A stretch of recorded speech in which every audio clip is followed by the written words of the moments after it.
So welcome to today's episode on optimizing your brilliant brain for work and life success. Today's guests are Mary Rensel and Ali Hively, co-founders of the Brain Ops Group. I'm just delighted to have these two on today's show talking about how to optimize your brain. One of the most important, or if not the most important muscles in your body, and optimizing your brain to have a better, healthier, more productive, and more focused work and life. So these two are dedicated to helping people optimize their brains to build resiliency and perform well in all that they do. A few things to say about each. I could go on and on because they're both so brilliant and accomplished, but I'll say a few things about Mary Rensel, MD. So in addition to the Brain Ops Group, she does multiple different roles in her life, but one of them, and a big one, is working for the Cleveland Clinic as a neuroimmunologist, and that is a way of saying a type of brain doctor. And so she focuses on multiple sclerosis, brain health, and integrative medicine. She's a coach, a mentor, a research reviewer, a clinical researcher, an activity director, and speaks nationally. She's even appeared on Good Morning America. Ali Hively, MA, is also the co-owner of Brain Ops. She's a life coach. She's dedicated to helping people manage stress, lose weight, gain energy, and live their best lives. So she has a life coaching background, but also a master's degree in education and curriculum and a 15+ year in the fitness and wellness and nutrition industries. So welcome, both of you. I'm going to give you each a little time to introduce a little more about yourselves that I might have forgotten, and tell me what inspired you to come together and to form the Brain Ops Group. Well, thank you, yes, Dr. Thank Laura. you. Thanks for having us. So yeah, I was giving a lecture at a professional women's conference at one time, and I wasn't sure my room would be full because, you know, there's so many good lectures at those conferences, you know, and there's all kind of, interesting people there. And so I wasn't sure who was really thinking about their brain that day, but thank goodness there was a lot of people at the room, and Ali and I ran into each other, and we had a lot of questions about, after I reviewed the science, about the importance of thinking about the brain in relation to your work performance, right? And then all these folks had a lot of questions about, how do I fit this into my life? What can I do? And I was like, Ali, I need you. So we put our heads together. We're like, I know the science, you know how to get humans, to prioritize and form habits. So we put our heads together and we formed Brain Ops Group. Absolutely. Yes. We saw there was a huge need among, especially we were just surprised with professional women who are, learning things constantly and obviously very smart and very driven. And they were just kind of searching for how to implement all of this amazing information and research that Mary was sharing and how to put it into their lives. So we're like, you know what, this really has a purpose, and we really want to support people in not only knowing and understanding what to do, but then how to take it to that next step and apply it to their life. Well, I can certainly relate from the field of psychology and organizational psychology, and taking all of our theories and complexities into simple and practical tools and tips. So I'm really glad that you're doing that in this field. And I'd like to know, what are you most proud of in terms of how you're influencing how people work and live healthy lives today? Well, we have a neat opportunity right now to work with medical residents. So we have a course that we've created, and it's online, and these medical residents are using it to learn some new tools, because it's a really hard time right now for doctors with COVID going on, no matter what country you live in right now. It's been super challenging, if not presently, then in the past year. And the residents are the doctors in training, and so they go through a lot. It's very stressful. They work really long hours. So we have the opportunity to share with them some of these, like you said, tips and tools, and boil it down and make it very practical. So that's been an honor, because I really feel like they're the future. And so I want to make sure they know how to keep their brilliant brains, in line, and how to support it. That is just so awesome to hear. And I feel like sometimes doctors and specialists and surgeons, they're treated like robots, right? What types of shifts do they work, Mary? Is it still true they work so many hours without sleeping? Yeah, there's some new laws here in the States on that, but they, so these are OB-GYN residents, so they're birthing babies and, so they're always, on call, and babies don't, always come when from 9 to 5. And so they're probably working hard all night, and they're used to being sleep deprived. And, so we just really wanted to give them some tips and tools on where to put, when they have some energy, where to put it, just clarify what's important. Such a great way of giving back, and through them giving back to all of their patients.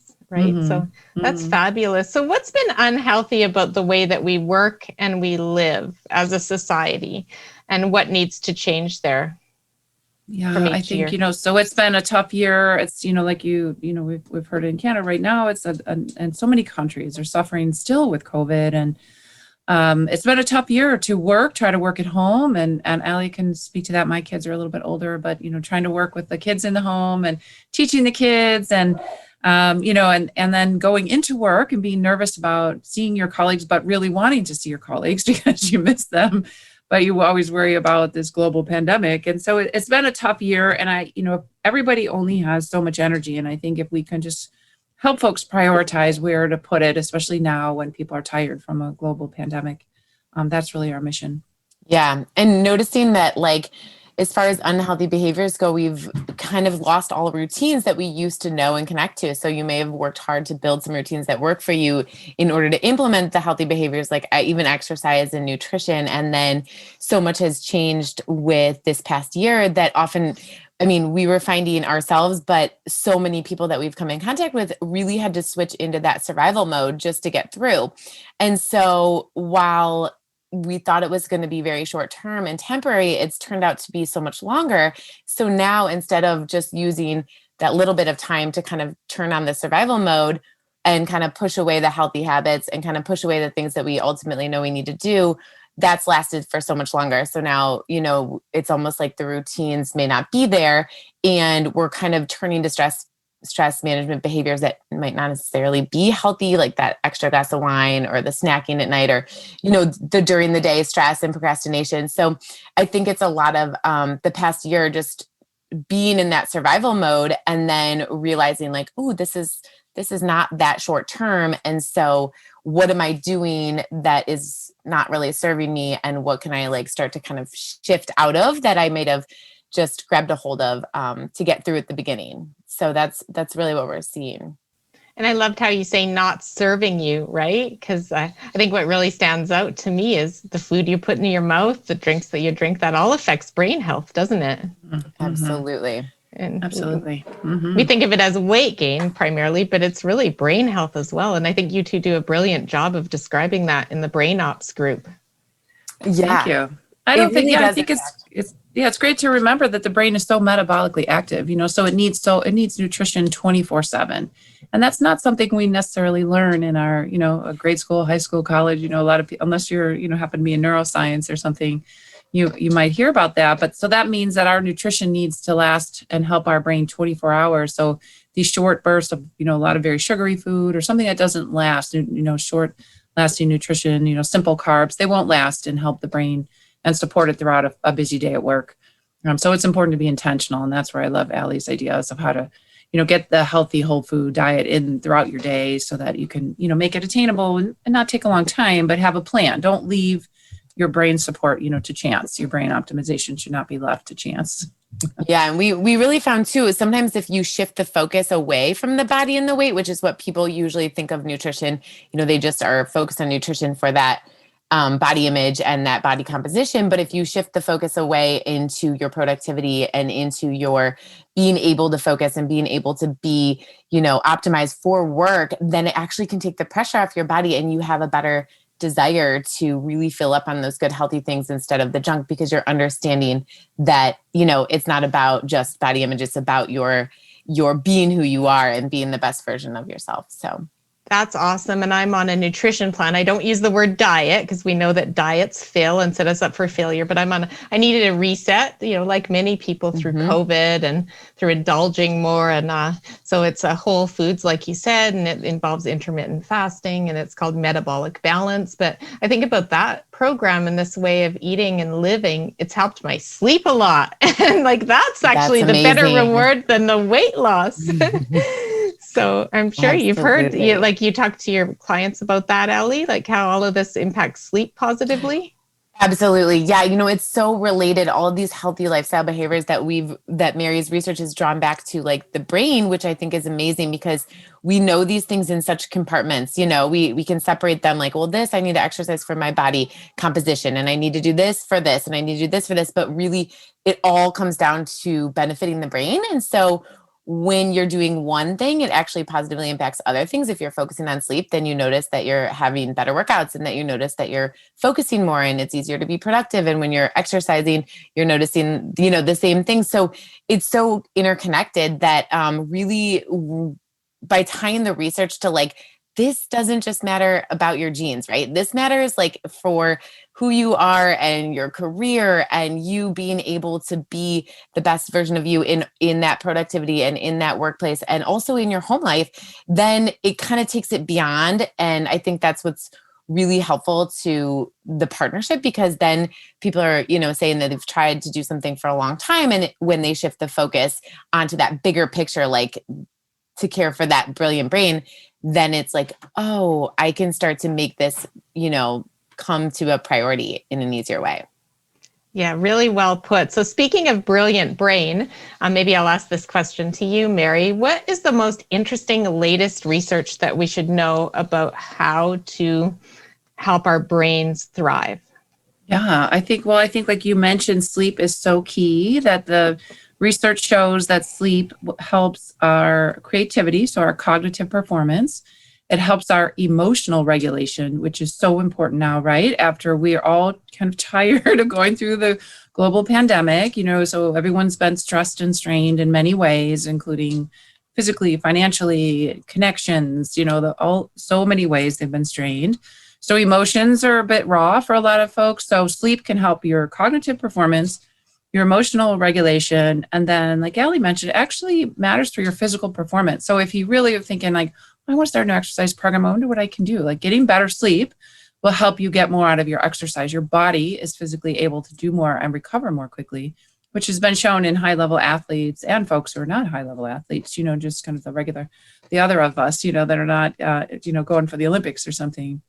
So sleep seems like, it's an afterthought, like it's your body, something your body just does. But there's ways we can really kind of cue it up to really serve us for the next day. And if you're going for a promotion or you have a big project, it's not the thing to do is stay up all night. It's actually the thing to do is prioritize sleep. You'll have a better day. No kidding. So what's the average recommended sleep? Because I hear mixed things and mixed answers to that. Yeah. The majority on average, most folks needs, 7 to 8 hours. There's the rare folks out there that only need less. And, as you age, sometimes you get more, but, so somewhere around 7 to 8. The other study I really thought was very impactful for me was that if you're sleep deprived, if you're robbing or, some people just on their own sleep deprived themselves, right? Because of Netflix or what have you. The way we perceive the world is different. So it actually changes our perception. So there's been some neat functional MRI studies where the brain is looked at and how it works and how people emotionally respond to certain pictures or, when they were tired, they saw anger in faces more often that weren't necessarily there. So some folks are like, oh, the world's bad, everyone's mean, that it's like all like blanket statements about things. Sometimes you think, well, how is your sleep? Are you getting enough sleep? Because it may be not everybody else. It might be something that we internally can modify, like we said, with our emotional regulation, just by getting a good night's sleep, which is a nice answer. It's not too hard. That's so true. I know that when I'm tired in the evening, I don't like to open email because something that would not bother me in the day and I can tackle in the evening, it has a life of its own. That is so true. So true, right? Yeah. So is that one of your tips? Don't check emails, don't check messages in the evening? That is very smart. Yeah. And to have a pattern of how you prepare for sleep. Ali has a lot of good tips on this. How do you prepare your evening and how do you, how do you make things a priority and what to do and what not to do to get ready for a good night's sleep? A lot of people think, that shouldn't be a priority, but that should be an ultimate priority. So if you were to name like 3 top things, Ali, what would they be? To set you up for good sleep? Mm-hmm. Yeah. So we always say like the routine of your day actually really matters. So starting even the morning And the morning routine matters, that like how you're waking up and the fact that you are setting up a routine that you ultimately want to wake up for, and then really setting your day up for success, because then at the end of the day, the evening routine is hugely important. We also talk about like what you do during the day. If you're getting exercise, that's a huge thing that's going to help you to sleep better, especially if it's earlier. Mary says like not a couple hours before bedtime to let your brain really calm down and turn that off. But then setting up those evening routines. And if you're someone who is that person that kind of, lets Netflix get to them, then really noticing like, well, what time am I actually going to bed? And what am I doing right before I go to bed? And noticing like, do you have a routine? There's a reason that when we have babies, we, do the same thing every night, and we teach their bodies and their brains that like they're about to go to sleep, because we do a bath and then a book and then, set them in their bed in the dark room. And so I would say evening routine, morning routine, and definitely the environment that you set up for yourself. So if you're trying to go to sleep with the TV on or the light on, or you're checking email before you go to bed, then all of these things are going to make it harder for you to fall asleep.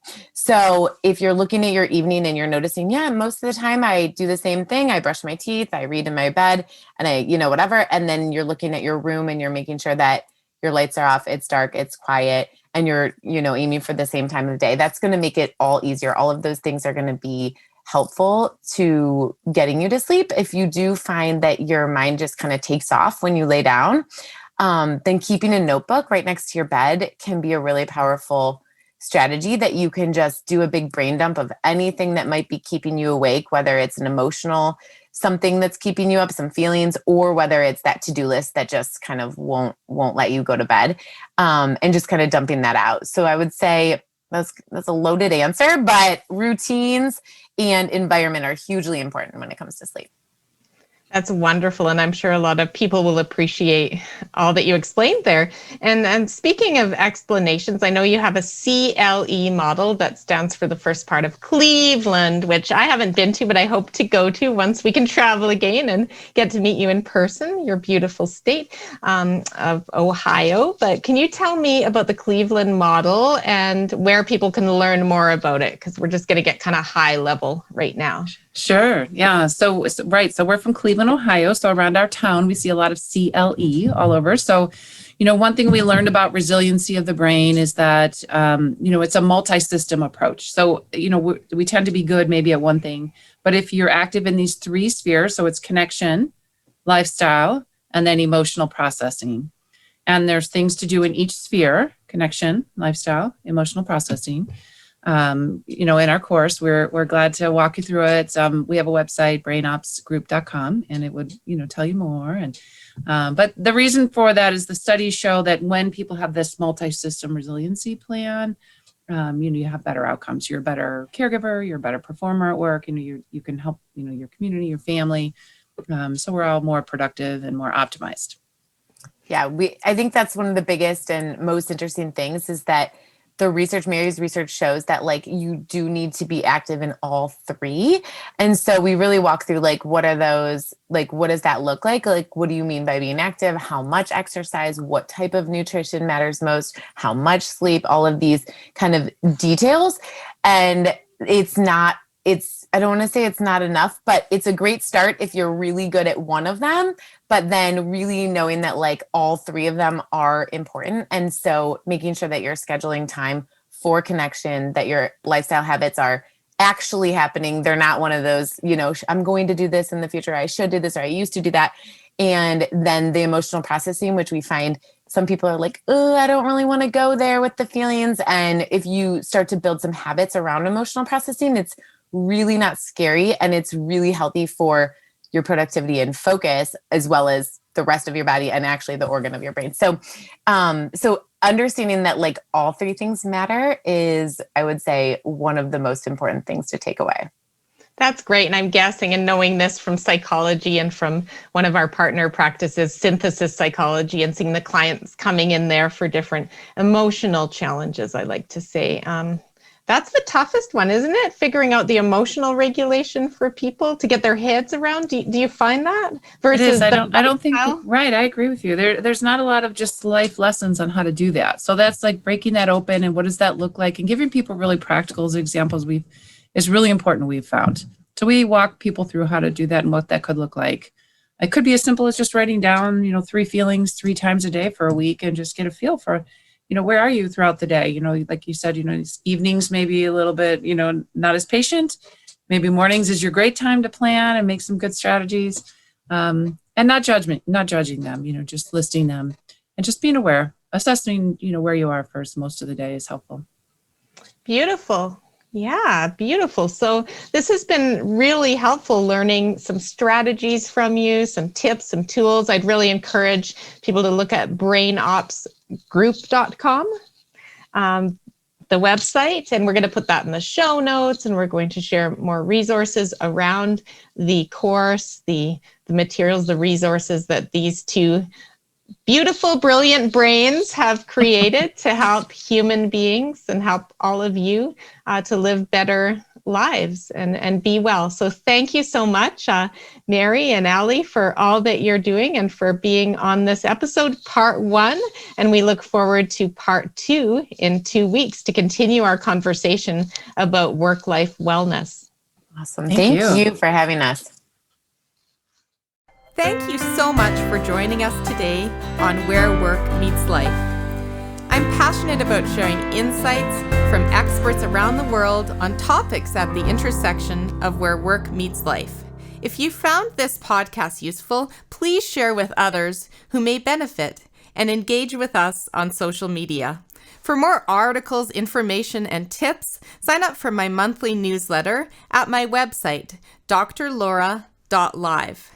This podcast summary contains links to the psychology practice I've founded, Work Evolution, Canada Career Counseling, and Synthesis Psychology, as well as my current employer, Humans, a nationwide organizational psychology firm focusing on culture and performance. Stay well.